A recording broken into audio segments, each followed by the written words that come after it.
And good evening. We are here with the second edition of the Transfer Blog podcast. We're here with Jonny. Hi, how you doing?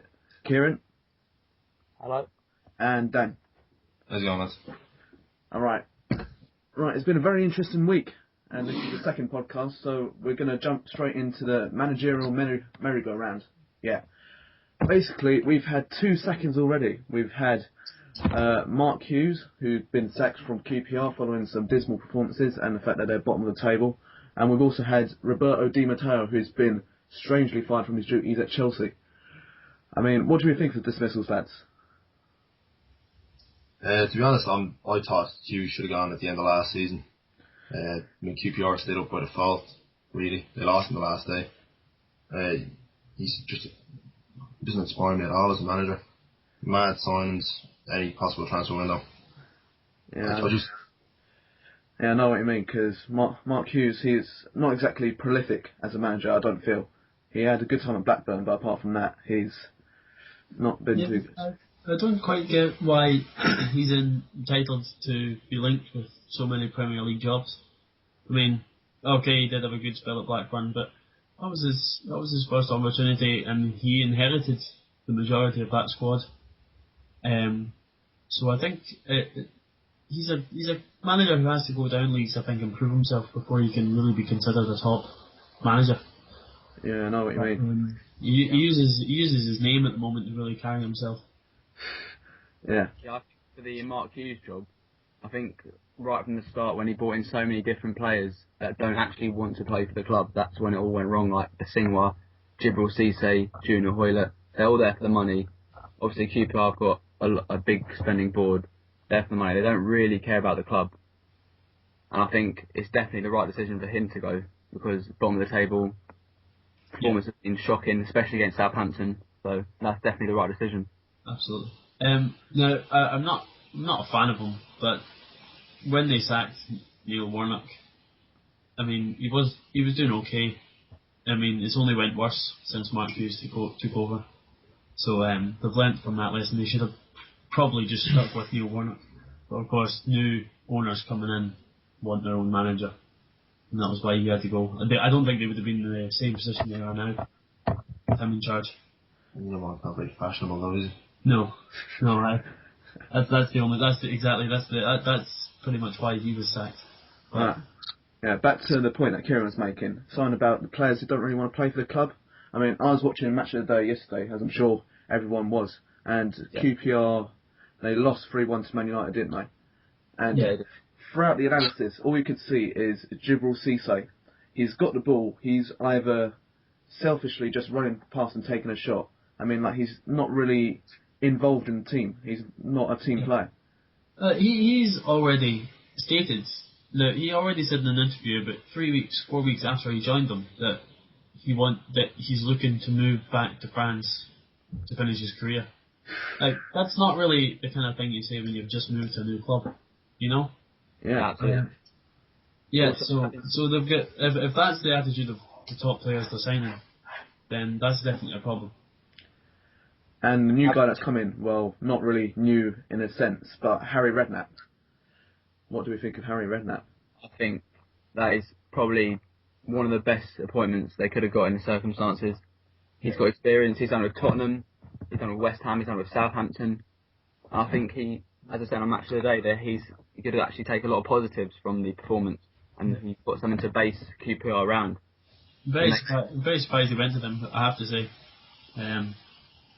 I know he's done it before with when he was in charge of was it Portsmouth he'd done the Great Escape with.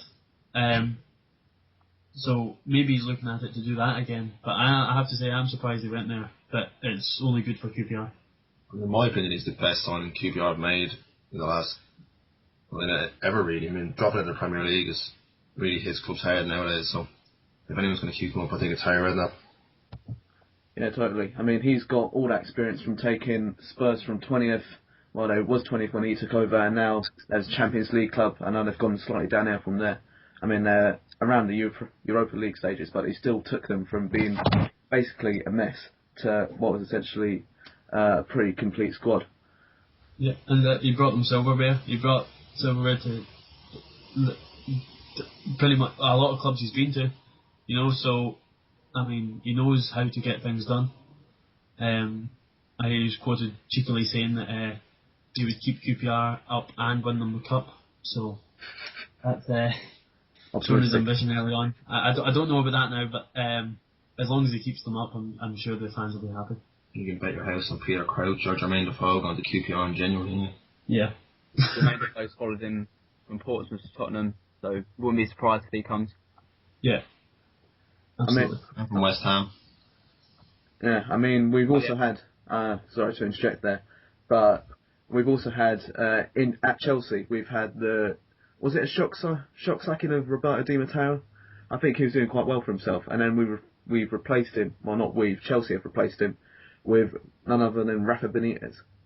I think it's both. I think the appointment and the sacking were two shocking decisions, to be honest, because Di Matteo, who's won the Champions League, the only manager under Abramovich to win the Champions League, which is the one trophy they actually wanted, and he hasn't really been doing too badly in the league. I mean, they beat Spurs 4-2, in which the match they were sensational. A month ago, they were top of the league. Everything was going well, and after a few bad results, he's been sacked, which I think is a poor decision. I think it has to be his craziest decision yet. I mean, sacking Mourinho when he did was pretty mad, though there was talk of that for some time. I mean, paying 50 million for Torres was mad, but sacking Di Matteo when he's brought them the Champions League and the FA Cup, he's a passionate man about the club. For me, it's an absolute bizarre decision. And then to go and put Benitez in charge, I definitely wouldn't be inspired if I was a Chelsea fan with that. I'd be absolute outraged, actually. I think there was a quote during 2008-2007 where Rafa Benitez was still a manager at Liverpool. I think he was offered the Chelsea job, or the Chelsea job was vacant, but he said he would never go to Chelsea in his lifetime. It's not a job that interests him. Well, money can change people's minds, as we've all come to know. So that could be the only reason for it. I mean, we've had these high-profile changes in the Premiership, but also internationally, the Brazil manager has been fired. Can't quite remember his name off the top of my head. Minette says another bizarre decision. I mean, I'm not quite sure what's going on there because I know they lost a match midweek against Argentina, 2-1, but it was a game where it was players from the domestic league who were featuring, as opposed to the European stars, because obviously they were in Champions League. Yeah. So it wasn't as if that was a meaningful result. Apart from that, though, they've been on a steady run, obviously, with the build-up to the World Cup. It seems they've obviously decided he's not the right man for them to be hosting the World Cup. Some good results there recently. Yeah, you have to look at the results. Lost to Argentina on penalties, a draw with Colombia at home was probably a poor result. 4-0 win away to Japan, beat Iraq 6-0, 2-1 win against Argentina. Yeah, and this is all in the past couple of months, so it's nothing to do with form. I'm not sure what that's about at all. So unless they've got someone in mind to, obviously because they are hosting the World Cup in 2014, that's a massive thing for the nation. I mean, the international football director. Sorry, you go ahead. Yeah, I do think the fact that they are hosting the World Cup does sort of support their decision to sack this manager, because if they're halfway through the qualifying process, obviously there's going to be a lack of continuity. So I think the fact they're hosting it means they can get someone in who can put his own slant on it before the World Cup, and he's got a lot of time because they don't have to qualify, obviously, because they're hosting it. Yeah. Certainly say that Julio Cesar has a lot to answer for this week. I mean, what I was just about to say was the international football director, Sanchez, well, for Brazil, I'm not quite sure of his first name, he's quoted as saying, "I don't think it was the negative results. If that was the case, he would have been fired last year. It was that the president wants to change the way things are done." Sound like a new setup for the qualification to the 2014 World Cup, that they just want to get rid of the manager and make a fresh start. Yeah, And this is it. It has to be something to do. Like the last time they lost a game, like they've been undefeated since they lost to Argentina 4-3 in that game where Messi scored the notable goal that's in the Puskas Awards that we talked about last week. But since then they've won every game bar one, which was a draw. So, and that includes an 8-0 win over China and some notable results. So it's definitely they've obviously decided, let's change these laws before the World Cup comes along. Yeah, totally. I mean, Brazil, they are a pretty decent side. They have dropped down the ranks in recent months. I think they've dropped out of the top 10, haven't they? Yeah. Apparently, if you believe the world rankings, Greece are better than them. So I don't know if the world rankings can completely reflect real life, because Brazil are, I think it's 13th, with Greece a place above them, which is a bit mad. I mean, it is slightly harsh because Greece have well-known international superstars like Georgios Samaras. Of course, yes. The world-renowned Salpingidis as well. Yeah. So it's not like sorry. We shouldn't be bad wording Greece here. Apologies for that. Yeah. No. If we do have any Greece fans, then we apologise wholeheartedly. Yes. Please do not sue us. We cannot afford it. No. Neither can Greece. No. We should probably move swiftly on from that, actually. Okay, we're just going to put a stop to it there. Again, we apologise if there are any Greece fans out there. Moving on swiftly from managerial matters, we've gone on to the matter of ownership, because of course we've heard about Di Matteo being sacked, and that was initially the decision of Roman Abramovich, who of course runs everything around Chelsea. I mean, he basically demands who he wants, he does all of this shenanigans. So how are these foreign owners, how are they affecting the Premiership clubs? Yeah, I think it's not so much. Well, I know I first brought this up about foreign owners to you lot a few days ago. But since I've thought about it, it's more people taking over the club who don't know about football. That's the problem. And obviously in England, it's foreign owners coming in who don't know the game, and are taking clubs like that. Look, Chelsea, you don't know what's going to happen each week, and QPR, since Fernandes took over, they're going. I can't unless Redknapp keeps them up, it's going to be an absolute disaster. I mean, from personal experience, I remember during West Ham's former Premiership days, Egert Magnusson, the bald Icelandic owner, he came in. He brought in these very average, mediocre players like Matthew Upson and paid them ridiculous wages, and that's why we're in the financial deficit we are now as West Ham as a club. So, yeah, it happens all the time. I mean, you look at the signings that QPR made over the summer, and obviously because they are the focus of what this is, and Chelsea. Fernandes brought in 13 players during the summer. I mean, that's, without stating the obvious, that is putting out a first 11 and having 2 players on the bench. I mean, that's an outrageous amount of players to bring in. yeah. And how many have delivered? I mean, Granero has played well without particularly being effective. Apart from that, I haven't really noticed any of them. I feel so bad in this number now. Yeah, I would feel bad for him from leaving to go to QPR. I don't think it's a case of foreign ownership as much as just bad ownership. When Bernie Eccleston and Fabio Briatore originally took over QPR, they didn't throw money at it straight away. They bought their time and were smart about it. But when Tony Fernandes came in, it was very much just. I don't even know what to say about Tony Fernandes. I know. He just threw money at players who played for good teams. Like Stephen Mbaya, who played for Marseille. He's obviously thought that's a good team. Give him red cues and open checkbook is just asking for trouble. Yeah. So it's definitely a problem when owners come in and decide, let's throw money. Let's be in charge of the signings. If you look at other teams that are better run. I mean, you look at like Manchester United, Stoke City, Arsenal, teams where the manager makes the decision of signing players. Even with Man City under Tachin Shinawatra, they were still bringing in new players from the youth team. Yeah. Pretty long time, but I mean, it's totally changed now. Yeah. Yeah, so it's a case of if you're going to bring in a manager, you have to let him sign his own players.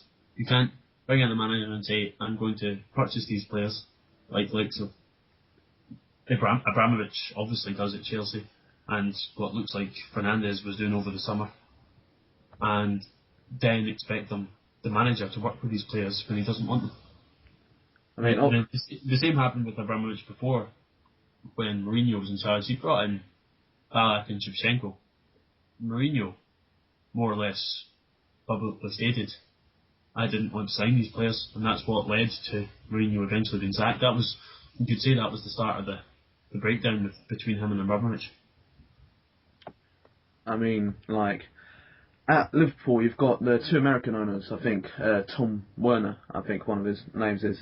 I mean, they're not too like focused around the football, but they do give the money to the manager, and the manager decides what to do with it. I mean, Liverpool, despite the state they're in, well, they're not really in the state, but they should be higher up in the table than they are at the moment. Yeah. But at least he's given Brendan Rodgers this money, and Brendan Rodgers is deciding what to do with it, mainly because the owners, well, I don't really want to say they don't know what they're doing, but they're not exactly informed about the world of football. No, well, this is it. Like, the owners take over to run a business. They don't take over to run a football team. You know, that's exactly why you hire a manager. And if you bring in a manager and then tell him, by the way, I'm in charge of transfers, or I've hired a sporting director who's in charge of transfers, that's right away from the offset telling the manager you are under very strict guidelines as to what to do here, and you're not giving him the freedom that he needs. Yeah, totally. Well, I think at Liverpool, it's more of a case of just bad signs, and I mean, he's getting the money. It's just the likes of Shelby, Henderson, Barini, Stuart Downing. I mean, Liverpool are a club that you'd always associate with Champions League football, Challenger League titles, whatever. They're not the type of players you want in your team if you're going to be doing that. No. If you're going to even be talking about it or thinking about it. Yeah. They're just simply not good enough. No. And if they're going to be going for, say, trying to get back into the Champions League, whatever, I mean, I would even say the likes of Joe Allen, Martin Skirtle, and even now, one of my favourite players ever, Steven Gerrard, shouldn't be getting a look in that team if that's the case. Mm-hmm. And they need to totally change that as well. Yeah. The thing about football, I think that they don't really differentiate between the leagues. For example, Blackburn, they had to hire someone else to tell them about football, and also Portsmouth, when they got relegated to League One, they were still employing Tel Ben Haim, who was earning about $30,000 a week in League One. I mean, there's some clubs in the Premier League that don't give that much money, and the fact they were giving it in League One proves some owners just potentially ruining the financial game of football in England. Yeah, absolutely. I mean, that Ben Haim example is, I mean, it's perfect. I mean, simply because he used to play for Chelsea. And West Ham. Yeah, that makes them, you know, that was what propelled him, and then obviously teams look at him and think he must be a good player. He played for Chelsea. That's what the example. That's going back to the QPR example. I think at the moment. Well, I think Ben Haim was a good player. Don't get me wrong, but I mean, to pay anyone $30,000 a week when you're in League One's nonsense. I mean, you're not making that money to pay someone that much, no matter who it is. I know, but what I mean is, he perhaps wouldn't be a good enough player to help a struggling team. He'd maybe be a player who's slot into a successful team, which is what, going back to the QPR example, they've signed a lot of players from big teams who perhaps wouldn't be the main figurehead of those teams and need better players around them in order to perform. I mean, I don't want to dwell on this topic for too long because we are running out of time very quickly. So I kind of just move it forward to the Champions League, which happened in midweek. And the main thing about the Champions League, well, this week I feel, is super rich, as we're talking about owners actually, this is leads quite on, super rich Manchester City, bottom of the table in their group, they're at the point of no return, they cannot qualify, and they struggle in European competitions for some reason. I mean, they do fine in the Premier League, but it just all goes wrong when they enter Europe. I mean, that was a very difficult group they were in fairness. I mean, I don't want to be making excuses for them, but Real Madrid, Ajax and Dortmund have been in Europe for every season for as long as I can remember anyway. They've been much more experienced in Europe. I mean, it's just, I can't say I'm too surprised that they're out, despite the squad they have. Yeah, I think that's what I think the biggest heartbreak for them will be the amount of money they have thrown at this team to make it capable of competing on all fronts. Champions League being one of the main priorities, if not the main priority.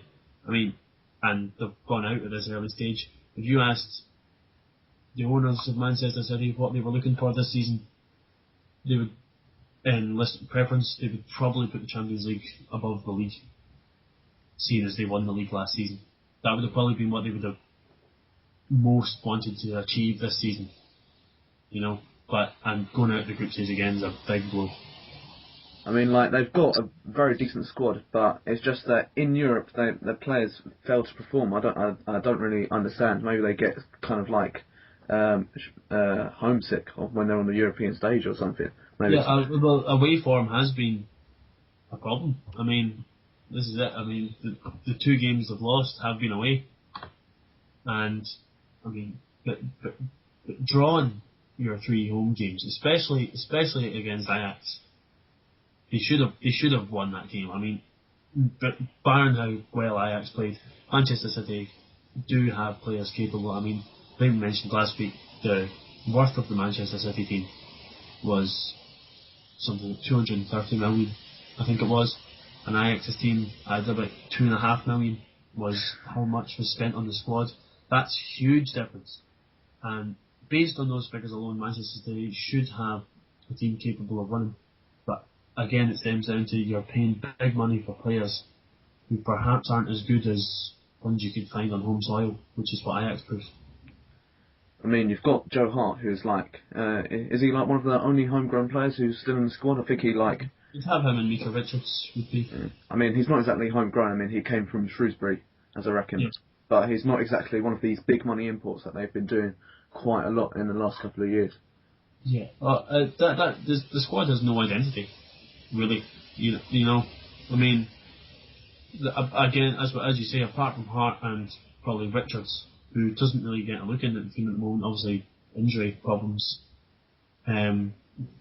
influencing that. But you wouldn't really say they have much of an identity in terms of like an English identity. I mean, growing up, a lot of those players wouldn't have even heard of Manchester City. I mean, the likes of Yaya Toure, even people, players from Europe, Vincent Kompany, etc.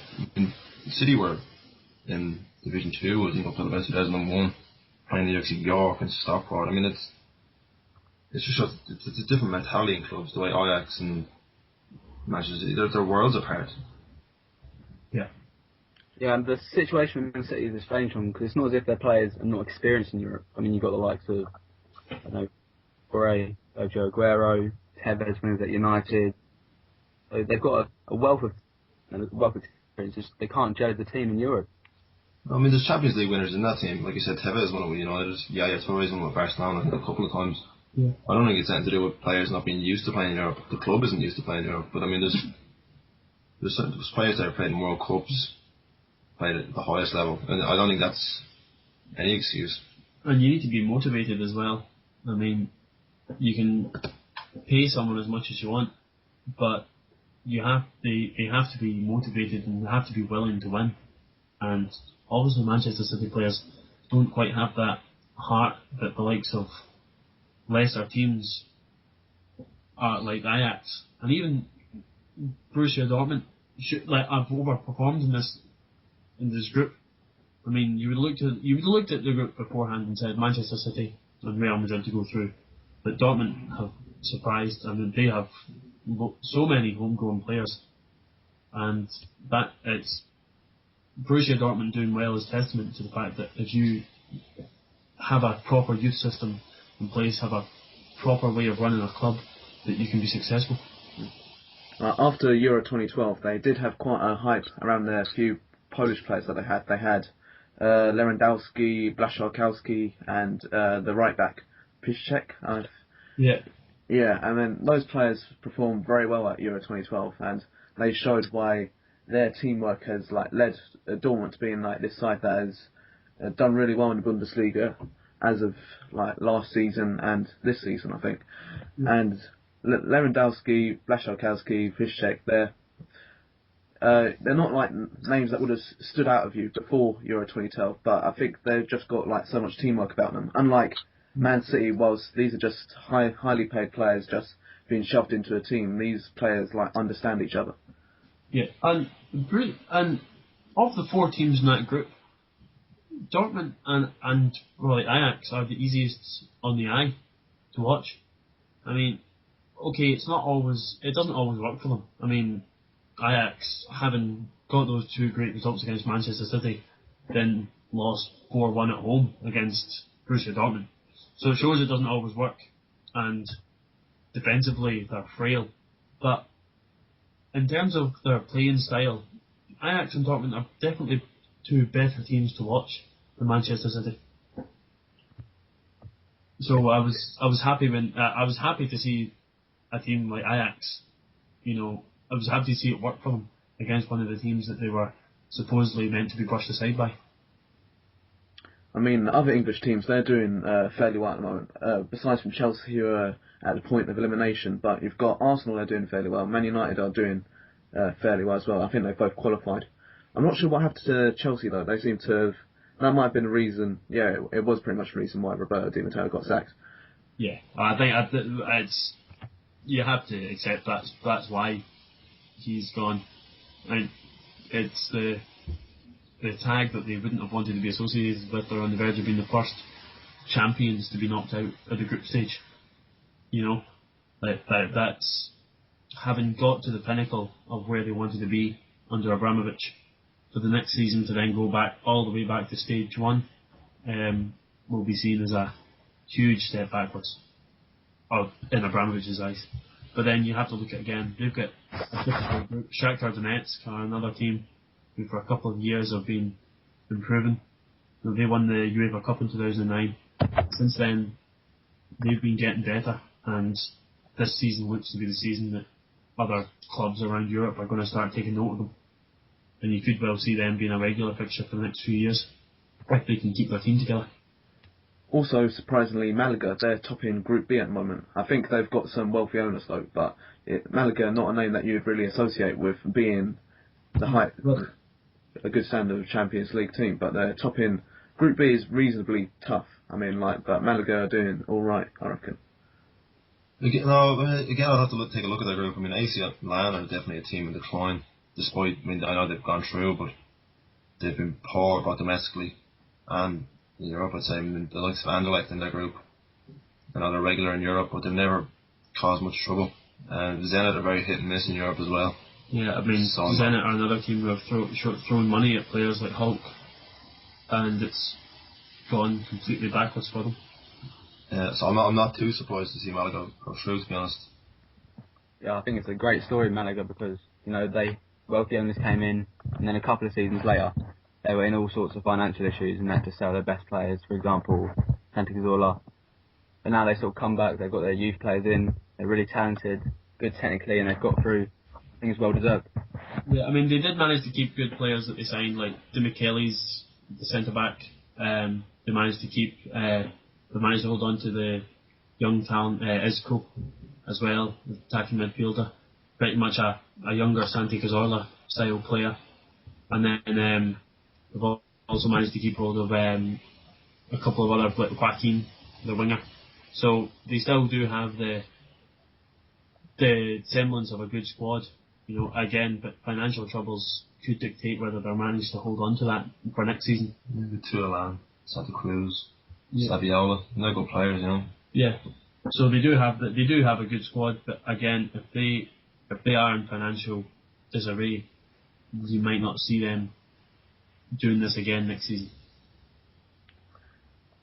I mean, moving on from the Champions League, this is transferblog.com, so of course we've got to discuss some transfers. And first up, David Beckham. We all remember David Beckham. He was quite good back in 2003, 2004. Yeah, quite a while ago now. Yeah, quite a while ago. But still, he's been good for a while now. he's been linked with like numerous clubs, like PSG. Been linked with West Ham. Well, we could really use a right winger at the moment because Ben Ayoud's out injured and we're playing Maiga out on the right wing. But less about that. He's also been linked with a move to China to join the Super League there, which is full of money. They've got Drogba and Solomon Kalou at Shanghai.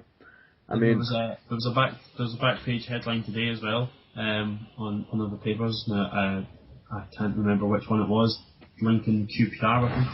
Redknapp apparently would be interested in signing them. So that's another rumour going about. Yeah, because when Redknapp was at Tottenham, he had Beckham training with the squad, so that could be a good link. Yeah. Definitely a possible move. That's what the wages and that squad's crying out for some experience to come in, so that's another good shout as well. He's one of those players, I mean, you could literally see him ending up anywhere. I'd be more surprised if he went to an established league like the Premiership, as opposed to going to someone like China or Uzbekistan. Or, I mean, he could literally end up anywhere. Yeah, and the A-League seems to want him as well. I think it's Melbourne. Sydney as well. Yeah. In Sydney are the two clubs chasing him. I'm surprised he's even leaving LA, to be honest. I mean, I thought that's why he wind down his career. Yeah. The lifestyle suits as well. He's 37 now, so it's only going to be a couple more years. If that, before he retires.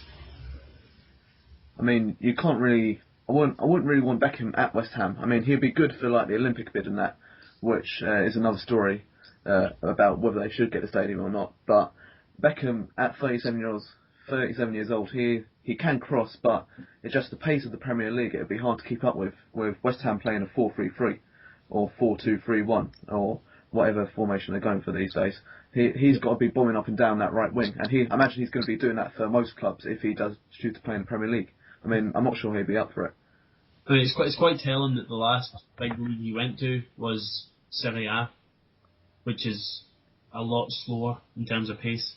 When he played for Milan. I don't think pace is ever really an issue for him, though. I mean, there was never. I know, but intensity-wise, I think that's what the last big league he was at was Serie A, which you would probably call, in terms of the pace of the game, probably the slowest of the sort of traditional big five leagues.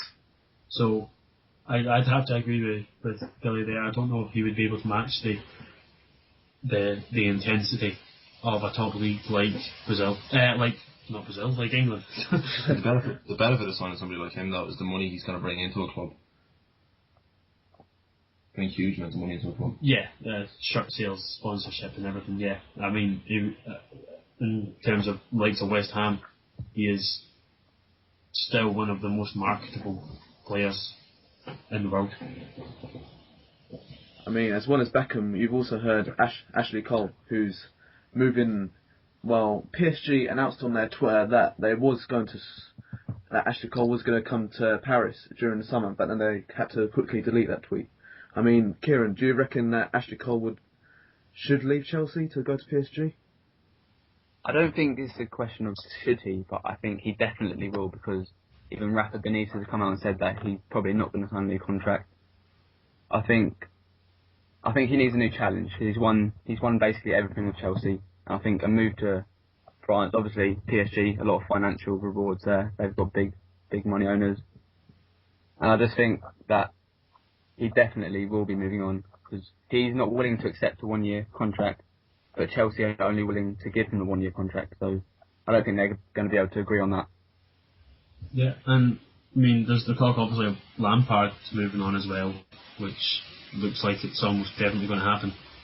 I mean, these players are all leaving Chelsea. You're probably going to look back and look at this Chelsea team and think it was their sort of golden generation, so to speak. And these are the sort of last few players are beginning to leave it now as they get older. So it'll be interesting to see how Chelsea are able to react to these kind of guys moving and reshape themselves for a new generation. I mean, I feel Chelsea, like, moving aside from transfer for a sec, I think Chelsea are like going to slowly head into crisis with this managerial appointment that the fans don't really want, and all his like lackadaisical attitude that he has towards the players. I mean, like, you can't just say that Frank Lampard and Ashley Cole will probably not sign a new contract. You've got to try and always be positive as a manager to try and keep key players like that. Yeah, absolutely. And they're another club that you say, I mean, how many Chelsea young English players come through the ranks at Chelsea? Really, when you compare them to other clubs, like you have to compare them to their rivals, their direct rivals. You know, you have to compare them to Arsenal, Manchester United. You know, how many young players do they produce? They have to. This is the problem of getting the balance right between spending money on players and managers and producing your own talent. I mean, also, as well as Ashley Cole and Beckham, you've got Stuart Downing, who's not really made a name for himself at Liverpool, but apparently Arsene Wenger wishes to rescue him from his nightmare at Anfield to try and put him on the left wing for Arsenal. I mean, like, I'm not sure how that move would work out for him, but I can't really imagine Downing in an Arsenal shirt. He's made a name for himself, which isn't a particularly good one. Yeah. He's been one of those signings for Liverpool in the last couple of years that's just fallen flat on its face. Yeah. I mean, I was watching the match today where Liverpool drew 0-0 at Swansea, and Downing was playing left back for a large part of the game, and he was hiding from the ball, which would totally not fit with the ethos at Arsenal of playing football. I mean, he was avoiding passes, he couldn't control the ball. I would be so surprised if Downing went to Arsenal. I think he's England's answer to Kieran Cavanagh. Yeah, and for an Irish perspective, yeah, absolutely. But I would be extremely surprised if they signed him, because they're also going to have to pay money for him, considering how much Liverpool paid for him. Yeah, absolutely. I think there was a rumour of about 10 million, and considering they've still got Walker at the club, I just think if Arsene Wenger makes this transfer, then that's just proof that he possibly has lost it. Yeah, yeah, I know. When you think he's worth 10 million, I mean that shows. Yeah, I know. It really puts a value on ourselves, and we're not even professional footballers. So, I'd be very surprised if that happened. I mean, the final rumour not really rumour that's interesting, but you've got Championship scarlet Wilfried Zaha. I mean, he's been lining it up in the second tier for quite a while now. He's been quite talked about. I think Max done an article about him a few months ago about how he's worth 11 million. I mean, like, I used to watch Zaha quite a lot because West Ham were in the Championship. I support West Ham, so where I was watching Championship football, Zaha was a very good player. He had like skill quality. Championship's answer to Messi, if you want to exaggerate a bit. But I'm not sure, should someone like that stay in the Championship? Or you've got players like who make the transfer up from Championship to Premiership and then fail totally, like Jordan Rhodes, who, like, he went to... No, not Jordan Rhodes, was it? Jordan Rhodes who went to Blackburn. Ebanks Blake would be a classic example. Yeah, Leroy and Leroy Shaw. Yeah, but Ebanks Blake scored, 25 goals in the Championship for Wolves. And when they get promoted the next season, I think he scored 2 in the Premier League. You know, it's a huge difference. I don't think anyone is going to pay 11 million for anyone in the Championship. It's a huge amount of money for a player in the second tier. Yeah. But then Man City, Crystal Palace are talking them up well, so they could lure someone into buying him. It would still be a risk, though. I mean, he's obviously talented. It still would be a big risk bringing a guy up because for all his talent, you don't know how he's going to adapt to the Premier League. Yeah, with Wilfried Zaha, I think there's two sides to this story. You've got the side of Zaha himself, and if he wants to progress, get loads of first team experience, he's going to have to stay at Crystal Palace for at least 2 more seasons. Then you've got the other side, the big clubs, Manchester City, Manchester United, Tottenham, Arsenal, they're going to want that sort of talent in their club. You know, the young talent is going to excite the fans. You know, hopefully bring them up the table. So Yeah. I mean, if you're, and the other thing as well, if you're offered a lucrative contract at 20 years, 19, 20 years old. 20. Yeah, I mean, it's going to be so hard to turn down, you know, and you might regret it later, but it's going to be a hard thing to turn down. But I have to agree with you there. If he wants to progress in the right manner, he should stay with Crystal Palace. Alright guys, I think that's all we've got time for at the moment, because we have been going on slightly. We've gone on to 40 minutes. But this podcast has also been kind of good. I can see podcasts progressing here. Maybe next week we could get more guests on. Max might actually turn up. Yeah. Yeah, he would have wanted to talk about Zaha. Oh yeah, well you kind of filled in for him there, so he won't be too miffed. Who's the Crystal Palace fan? Max. Yeah.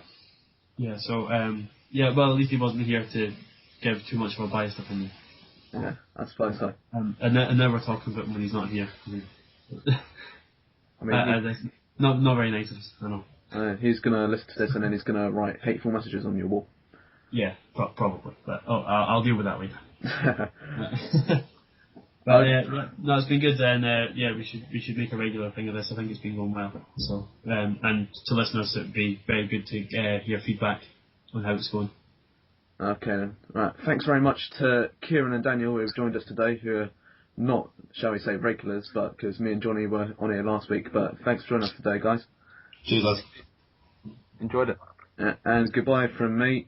Goodbye. And goodbye from Jonny. Yeah, thanks. And goodbye.